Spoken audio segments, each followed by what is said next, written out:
Hello dear CGPSC aspirants, कैसे हैं आप लोग। आई होप आप लोग सभी अच्छे होंगे। तो आज की वीडियो में हम बात करेंगे मराठा सूबा शासन के बारे में। काफ़ी इम्पोर्टेंट ये टॉपिक है। हर बार सीजीपीएससी के किसी न किसी एग्जामिनेशन में या फिर सीजी व्यापम का किसी एग्जामिनेशन में इससे क्वेश्चन आ जाते हैं। चाहे वो सूबा शासकों के अर्थात सूबेदारों के क्रोनोलॉजी के ऊपर हो या फिर उनके समय आए हुए विदेशी जो हमारे ट्रैवलर्स हैं उनके बारे में हो। तो इस वीडियो को लास्ट तक देखना। जो चैनल पर नया है चैनल को सब्सक्राइब कर देना। वीडियो पसंद आती है तो वीडियो को लाइक कर देना और इसकी पीडीएफ आपको मेरे टेलीग्राम चैनल पर मिल जाएगी। उस टेलीग्राम चैनल की लिंक नीचे डिस्क्रिप्शन बॉक्स में है, वहां से जाके आप इसको डाउनलोड कर सकते हैं और पढ़ सकते हैं। तो चलिए स्टार्ट करते हैं इस पहले क्वेश्चन से। पहला क्वेश्चन है, छत्रपति साहू जी द्वारा रघुजी भोसले को दी गई सनद में कौन सा क्षेत्र शामिल नहीं था। देखिए, बरार का क्षेत्र शामिल था जिसमें हमारा छत्तीसगढ़ आता था। गोंडवाना का क्षेत्र भी था, बंगाल का क्षेत्र था, मगर उज्जैन का क्षेत्र नहीं आता था। ठीक है, उज्जैन का क्षेत्र जो था रघु जी के अन्य भाइयों के जो सनद क्षेत्र में आता था। ठीक है, अगला, छत्तीसगढ़ में मराठा विजय अभियान का संचालन किसने किया था। World famous question, Bhaskar Pant है ना। भास्कर पंत मैंने पिछली वीडियोस में अगर आपने देखी होंगी तो आप लोग को पता होगा, भास्कर पंत जो है उन्होंने छत्तीसगढ़ में मराठा विजय अभियान का संचालन किया था। और मेरी सारी वीडियोस चाहे हिस्ट्री की हो चाहे ज्योग्राफी की हो, छत्तीसगढ़ के एल एन वर्मा और राम कुमार बिहार आधारित एमसीक्यूज की प्लेलिस्ट मेरे चैनल पे है, वहां से जाके आप लोग इसको देख सकते हो। अगला, 1746 में रतनपुर से भोसले प्रतिनिधि के रूप में किसे नियुक्त किया गया था। देखिए, जब 1741 में भास्कर पंत हमारे छत्तीसगढ़ पे कब्जा करते हैं या फिर आक्रमण करते हैं, उसके पश्चात वो बंगाल अभियान पे चले जाते हैं। हमारे यहाँ पे वो गोसाई कल्याणगिरी को छोड़ जाते हैं यहाँ के प्रतिनिधि के रूप में। ठीक है, लेकिन 1745 में क्या होता है कि जो हमारे रघुनाथ सिंह है, जो कि छत्तीसगढ़ के कलचुरी शासक थे, वो रतनपुर के कलचुरी शासक थे, वो क्या करते हैं, ये कल्याणगिरी को गिरफ्तार करा देते हैं। अब जैसे ही कल्याणगिरी गिरफ्तार हो जाता है तो यहाँ के जो शासक है, मध्य प्रदेश के शासक, त्रिपुरी शासक, सॉरी, हाँ, मराठा शासक जो है यहाँ के, वो क्या करते हैं, मोहन सिंह को वहां राजा के तौर पे अपना प्रतिनिधि नियुक्त कर देते हैं। किसको, मोहन सिंह को। तो आंसर क्या हो जाएगा, मोहन सिंह। डेट याद रखिएगा, 1746 बोला है मतलब मोहन सिंह होगा। अगर यहाँ पे 1741 बोलता तो आप लोग का आंसर क्या होता, गोसाई कल्याणगिरी उनके प्रतिनिधि के रूप में। ठीक है, 1741 में गोसाई कल्याण और 1746 में मोहन सिंह को अल्टीमेट प्रतिनिधि या रिप्रेजेंटेटिव के रूप में नियुक्त किया था। सूबा शासन की अवधि क्या मानी जाती है। देखिए, 1787 मतलब 7 दिसंबर 1787 को बिम्बाजी भोसले की मृत्यु हो जाती है। उसके पश्चात हमारे जो छत्तीसगढ़ है वहां पे 1789 से 1818 तक हमारे यहाँ सूबा शासन चलता है। ठीक है, अगला क्वेश्चन जो सीजीपीएससी प्री में क्वेश्चन पूछा जा चुका है, बिम्बाजी भोसले की मृत्यु कब हुई थी। इसका आंसर मैंने अभी बताया आपको, 7 दिसंबर 1987 में। ठीक है, अगला जो क्वेश्चन है वह है सही क्रम में आपको जमाना है। बिम्बाजी भोसले, व्यंकोजी भोसले, चिमनाजी भोसले, परसोजी भोसले और अप्पा साहब भोसले। देखिए, सबसे पहले तो बिम्बाजी भोसले ही आते हैं। बिम्बाजी भोसले के बाद चिमनाजी भोसले आते हैं। चिमनाजी भोसले के बाद व्यंकोजी भोसले आते हैं। फिर आपके परसोजी भोसले आते हैं। फिर अप्पा साहब भोसले आते हैं। तो इस तरीके से आप लोग याद कर सकते हो, बीसी वीपीए है ना, बीसी वीपीए, ऐसे करके आप लोग ट्रिक बना करके याद कर सकते हो। तो इसका सही आंसर क्या हो जाएगा, 1, फिर 3, फिर 2, फिर 4 एंड देन 5। तो 13245, 13245 मतलब B option is the correct option. Next question है, परगना सिस्टम के सूत्रधार कौन थे। देखिए, यहाँ पे कंफ्यूजन वाला पॉइंट एक आता है, परगना सिस्टम के सूत्रधार कौन थे और परगना सिस्टम को छत्तीसगढ़ में लागू किसने किया था। तो परगना सिस्टम के जो सूत्रधार थे, जिसने इसको कंसेप्चुलाइज किया था, है ना, वो थे बिम्बाजी भोसले हमारे। ठीक है, तो इसके जो सूत्रधार हैं वो बिम्बाजी भोसले हैं, मगर छत्तीसगढ़ में इसको लागू करने वाले कौन है, एक सूबेदार है जिनका नाम है विट्ठल राव दिनकर, है ना, या विट्ठल दिनकर। वो हमारे छत्तीसगढ़ में परगना सिस्टम को लागू करते हैं। अगला क्वेश्चन है 9th नंबर का, consider the following statements regarding Bhaskar Pant. वह ब्राह्मण सेनापति था। 1741 ईस्वी में 30,000 सैनिकों के साथ रतनपुर विजय की, है वंशी शासन को पदच्युत किया, गोसाई कल्याणगिरी को रतनपुर में नियुक्त किया। अब इसमें से कौन सा जो है वो सही है, आप लोग को बताना है। देखिए, वह ब्राह्मण सेनापति था, ये तो सही है। 1741 में 30,000 सैनिकों के साथ रतनपुर विजय किया, ये भी सही है। गोसाई कल्याणगिरी को रतनपुर में नियुक्त किया, ये भी सही है। लेकिन है वंशी शासक को पदच्युत नहीं किया उसने। कहने का मतलब ये है कि अगर वो सिंहासन पे बैठे हैं राजा, तो उनको अपने सिंहासन से उतारा नहीं, बल्कि उनको राजा बने रहने दिया, लेकिन मराठाओं के अधीन। ठीक है, तो पदच्युत नहीं किया। तो आंसर क्या हो जाएगा? 1, 2 and 4 only. A option is the correct option. अगला आपका मैच द फॉलोइंग है यूरोपियन ट्रैवलर और उनके ऑब्जर्वेशंस के ऊपर। तो 3 यूरोपियन ट्रैवलर आए थे हमारे सूबा शासन के दौरान, जॉर्ज फॉरेस्टर, कैप्टन ब्लंट और कोलब्रुक। तो इनके ऑब्जर्वेशंस थे कुछ, उसके बारे में आपको देखना है। देखिए, जॉर्ज फॉरेस्टर जो थे वो रायपुर आए थे, तो रायपुर को उन्होंने व्यापारिक नगर बताया। जो कैप्टन ब्लंट थे वो आए थे रतनपुर, है ना, उसके पश्चात वो रायपुर भी गए। फिर कोलब्रुक गए थे रतनपुर। ठीक है, तो इस तरीके से आंसर क्या हो जाएगा? 1 का बी, 2 का ए एंड 3 का सी। देखिए, फॉरेस्टर जो आए थे वो महिपत राव के टाइम पे आए थे, और वो गए थे आपके सीधे रायपुर। ठीक है, रायपुर आए थे। इसके पश्चात जो आए थे वो आए थे कैप्टन ब्लंट, है ना। कैप्टन ब्लंट जो गए थे वो रतनपुर गए थे। कौन गया था? Captain blunt. और कोलब्रुक जो आए थे वो रतनपुर आए थे। ठीक है, इस तरीके से आप लोग को 3 यूरोपियन ट्रैवलर के नाम याद रखने हैं। ठीक है, अगला प्रथम सूबेदार महिपत राव दिनकर के संबंध में निम्नलिखित कथनों को चुनिए। शासनकाल 1788 से 1790 था। बिंबाजी की विधवा आनंदीबाई इनकी समर्थक थी। उनके काल में राजस्व घटा, रघुजी द्वितीय ने उन्हें हटाया। देखिए, जो सूबेदार महिपत राव दिनकर थे, सूबा शासन की शुरुआत इसी से होती है, और यही जो थे हमारे छत्तीसगढ़ के पहले सूबेदार बने थे। तो इनका जो शासनकाल रहा है वो काफी करप्शन वाला या करप्ट काल रहा है। इनके ऊपर बहुत सारे चार्जेस भी लगे थे करप्शन के। तो इनके समय पे जो राजस्व था वो घट गया था, ये तो सही है। शासनकाल इनका 1788 से 1790 था, और इन्हीं के टाइम पे 1790 में जो है फॉरेस्टर आते हैं जो कि विदेशी ट्रैवलर थे।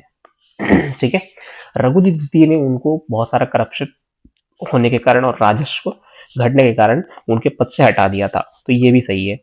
इसका देखिए, बिंबाजी की विधवा पत्नी जो आनंदी बाई थी, जो इनकी समर्थक बिल्कुल भी नहीं थी, इनकी अपोज में थी, वो सूबा शासन के अपोज में थी या उसके अगेंस्ट थी। ठीक है, तो ये गलत हो जाएगा। फर्स्ट सही, थर्ड सही, फोर्थ सही, तो 1, 3 and 4, A option is the correct option. अगला, रघुजी सेकंड ने धुरंधर की उपाधि किसके प्रदान की? देखिए, सबसे पहले थे बिंबाजी भोसले, फिर चिमणाजी भोसले, फिर व्यंकोजी भोसले, है ना, व्यंकोजी भोसले। तो व्यंकोजी भोसले को रघुजी सेकंड ने क्या दिया था? इनके भाई थे, ये छोटे भाई थे इनके, है ना, छोटे भाई थे। उनको क्या दिया? धुरंधर की उपाधि प्रदान की थी। ठीक है, धुरंधर की उपाधि प्रदान की थी। और छत्तीसगढ़ में व्यंकोजी भोसले ही थे जिन्होंने जो है सूबा शासन स्टार्ट किया था, है ना। और बिंबाजी भोसले ने क्या स्टार्ट किया था? परगना पद्धति के सूत्रधार थे ये। और सूबा शासन में कौन थे?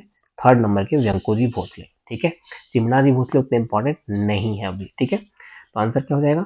व्यंकोजी भोसले। अगला, कथन पर विचार करें। व्यंकोजी छत्तीसगढ़ नहीं आए, उन्होंने अपने क्षेत्र की शासन व्यवस्था के लिए सूबेदार नियुक्त कर दिया।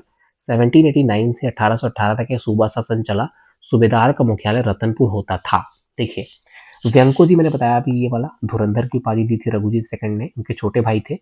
लेकिन छत्तीसगढ़ कभी नहीं आए, बल्कि इन्होंने अपना सूबेदार नियुक्त कर दिया हमारे प्यारे छत्तीसगढ़ में, और सूबेदारों के द्वारा हमारे यहाँ रूल करते थे। ठीक है, इस तरीके से हमारे यहाँ 8 से 9 जो है सूबेदार नियुक्त किए गए थे। ठीक है, एगेन्यू के अनुसार 8 सूबेदार थे। तो ये तो सही हो गया। 1789 से 1818 तक ये सूबा शासन चला, ये भी सही है। सूबेदार का मुख्यालय रतनपुर होता था, ये भी सही है। तो आंसर क्या हो जाएगा? All are correct. अगला, यूरोपियन ट्रैवलर और उनके समय के सूबेदार को आपको मिलाना है। देखिए, सबसे इंपॉर्टेंट चीज तो आप लोग को पता होना चाहिए कि महिपत राव दिनकर पहले सूबेदार थे। उसके पश्चात विट्ठल आए, है ना, विट्ठल आए, विट्ठल दिनकर आए। उसके पश्चात आपके आ जाते हैं कौन? केशव गोविंद। हालांकि बीच में भवानी कालू भी थे, है ना, भवानी कालू।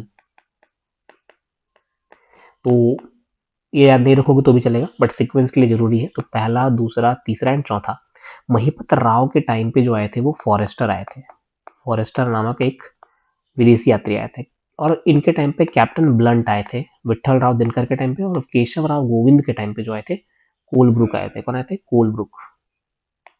तो इस तरीके से आप लोग को देखना है, George Forster, Mahipat Rao, captain Blunt Vitthal Rao Dinkar, और कोलब्रुक जो थे केशव गोविंद के टाइम पे आए थे।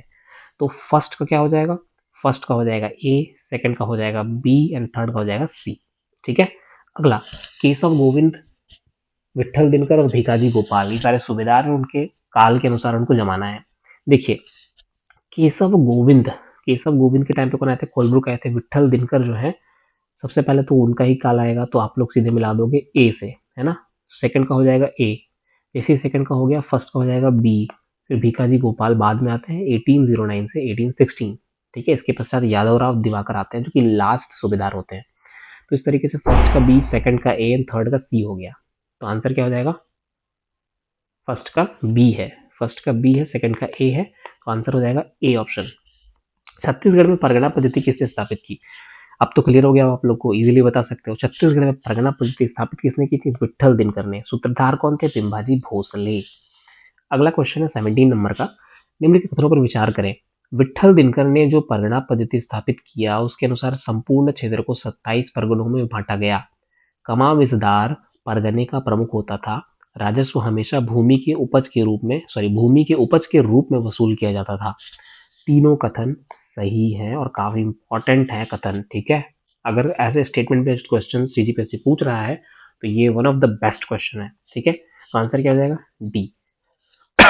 सॉरी। अगला जो क्वेश्चन है वो 18 नंबर का क्वेश्चन है। सूबेदारों में सबसे अधिक काल तक किसने कार्य किया?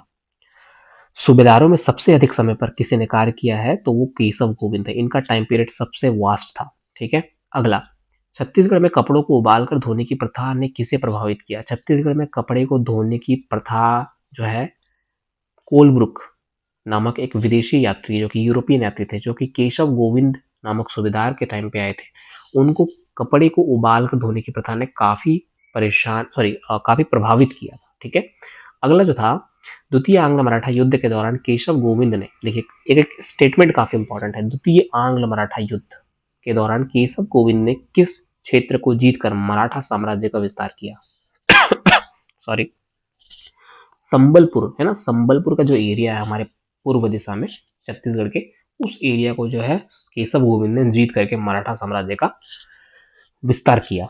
अगला, उचित क्रम में जमाना है। भवानी कालू, केशव गोविंद, भिकाजी गोपाल, सखाराम हरि और सीताराम तात्या, यादवराव दिवाकर। देखिए सबसे पहले जो आते हैं हमारे भवानी कालू ही आते हैं ना, भवानी कालू आते हैं, फिर हमारे आते हैं केशव गोविंद, फिर भिकाजी गोपाल, फिर सखाराम हरिराम तात्या एंड उसके पश्चात यादवराव दिवाकर। तो आंसर क्या हो जाएगा? ये ऑप्शन आंसर हो जाएगा। अगला, रघुजी द्वितीय की मृत्यु कब हुई? रघुजी द्वितीय की मृत्यु कब होती है? 22 मार्च 1818। अगर आपसे बिंबाजी भोसले का पूछ सकता है तो आपसे रघुजी द्वितीय का भी क्वेश्चन पूछ सकता है, सीजीपीएससी ने ऑलरेडी पूछा हुआ है। तो 22 मार्च 1818 का डेट आप लोग को याद रखना है। ठीक है, 22 मार्च। अगला, किस सूबेदार की हत्या रतनपुर के एक निवासी ने कर दी? सखाराम बापू। सखाराम बापू नामक सूबेदार की हत्या रतनपुर के एक निवासी ने कर दी, क्योंकि इन्होंने कहा था कि मैं तुम्हें एक जागीर दिलवाऊंगा, बट वो जागीर ये जो उस निवासी को नहीं दिला पाए, जिसके कारण इस निवासी ने सखाराम बापू की हत्या कर दी थी। अगला, मराठाकालीन सूबा शासन में बूदकर का क्या कार्य था? बूदकर एक पद था, बूदकर एक पद था। इसके अलावा प्रीति करके एक पद है। ठीक है, जो कि एक तरीके से आ, फडणवीस का कार्य करते थे। ठीक है, तो आपको याद रखना है बुधकर। बुधकर का मतलब क्या होता है? कृषि व राजस्व संबंधी जानकारी व सूचनाएं कमामिसदार को देने का कार्य करता था। कृषि और राजस्व है ना, agriculture and revenue related information. 25, निम्नलिखित कथनों को पढ़ें। एगेन्यू ने यहाँ मतलब छत्तीसगढ़ में निवास करने वाले परिवारों का धंधे सहित गणना करवाई थी। धंधा मतलब व्यापार है ना। इसके अनुसार 24 प्रकार के व्यवसाय में लगे हुए थे। तेल का व्यवसाय सर्वाधिक लोग करते थे। देखिए काफी इंपॉर्टेंट क्वेश्चन, अच्छा क्वेश्चन है, जनरली सारे बुक्स में नहीं मिलता है। तो एगेन्यू जो थे वो हमारे छत्तीसगढ़ में सबसे पहले सेंसस कराने वाले में से एक थे। ठीक है, एगेन्यू 1820 के आसपास इन्होंने छत्तीसगढ़ में पहला सेंसस कराया, जिसके तहत उन्होंने परिवार के धंधे सहित गणना करवाई थी, उनके व्यवसाय से कि वो कौन सा व्यवसाय करते हैं उसके साथ जो है जनगणना करवाई थी। इसके अनुसार 24 प्रकार के व्यवसाय में लगे हुए लोग थे, 24 टाइप्स ऑफ ऑक्यूपेशंस है ना। एंड तेल का व्यवसाय करने वाले लोग सेकंड थे, सर्वाधिक तो नहीं थे। सब सर्वाधिक जो थे वो कृषि कार्य एग्रीकल्चर क्षेत्र से जुड़े हुए लोग थे। तो आंसर क्या हो जाएगा? 1 एंड 2 ओनली। ऑप्शन में कहीं नहीं दिया हुआ है, 1 and 2 only. C is the correct option, 1 and 2 लेना है आपको। ठीक है, 3 गलत हो जाएगा। अगला, निम्नलिखित में से कौन सा युग्म मराठा सूबेदार और उनकी उपलब्धि से सही सुमेलित नहीं है? महिपतराव दिनकर आनंदीबाई के साथ सत्ता संघर्ष चला था, ये सही है। केशव गोविंद पिंडारियों के आक्रमण से संरक्षण। देखिए पिंडारी जो थे वो मराठा जो सेना थी, जो मराठा सेना जहाँ पे भी रेड करती थी, जहाँ पे भी उत्पात मचाती थी, उसके पश्चात ये पिंडारी जाते थे। ये बेसिकली लुटेरे थे। तो जैसे ही मराठा सेना किसी जगह से गुजरती थी तो पिंडारी आते थे, उस जगह को पूरी तरह से लूट कर चले जाते थे। काफी बुरी तरह से लूटते थे।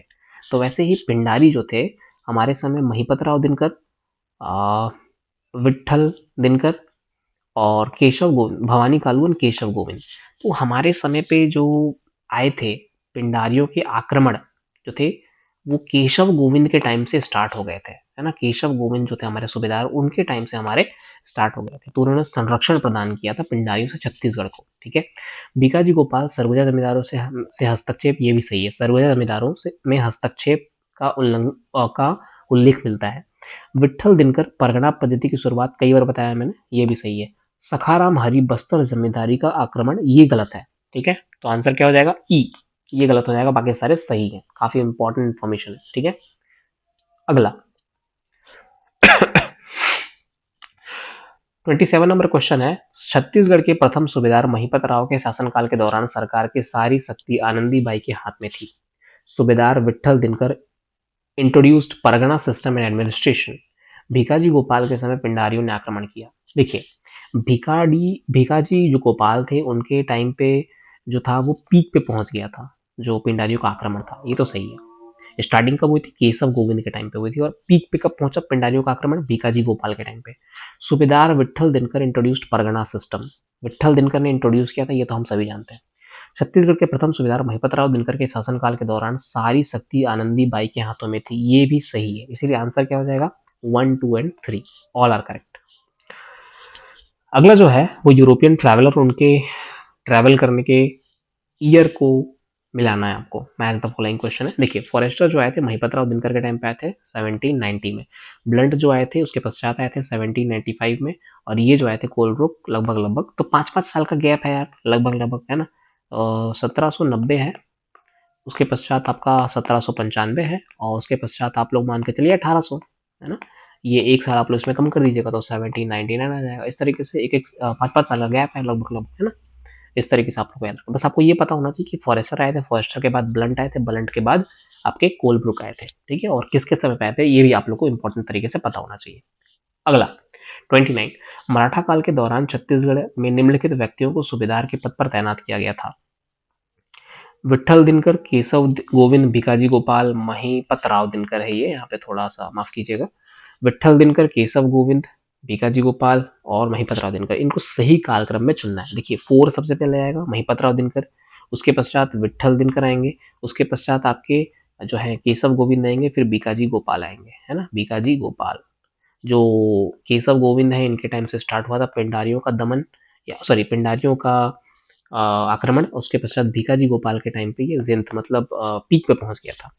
तो आंसर क्या हो जाएगा, 4123, 4123 D is the correct option.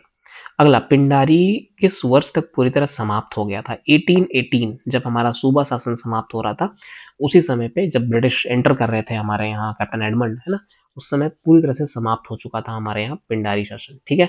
इस तरीके से हमने यहाँ पे 30 क्वेश्चंस किए। 30 क्वेश्चंस कैसे लगे आपको, अगर अच्छा लगा तो शेयर कीजिएगा जरूर अपने अदर छत्तीसगढ़ के किसी भी एग्जामिनेशन की प्रिपेयर कर रहे अपने साथियों को, और चैनल को सब्सक्राइब कर दीजिएगा। ये मेरे टेलीग्राम लिंक है जो कि पीडीएफ में भी अवेलेबल है और डिस्क्रिप्शन बॉक्स में भी अवेलेबल है, वहां से जाके आप इसकी पीडीएफ डाउनलोड कर सकते हैं। Thanks for watching my videos, playlist जाके चेकआउट कर लीजिएगा, उस पर आपको हिस्ट्री और जियोग्राफी की मेरी सीरीज मिल जाएगी आपको, ठीक है। तो मिलते हैं नेक्स्ट वीडियो में किसी अच्छे टॉपिक के साथ, तब तक के लिए बने रहिए। Thank you, keep learning, keep enjoying your life, thank you.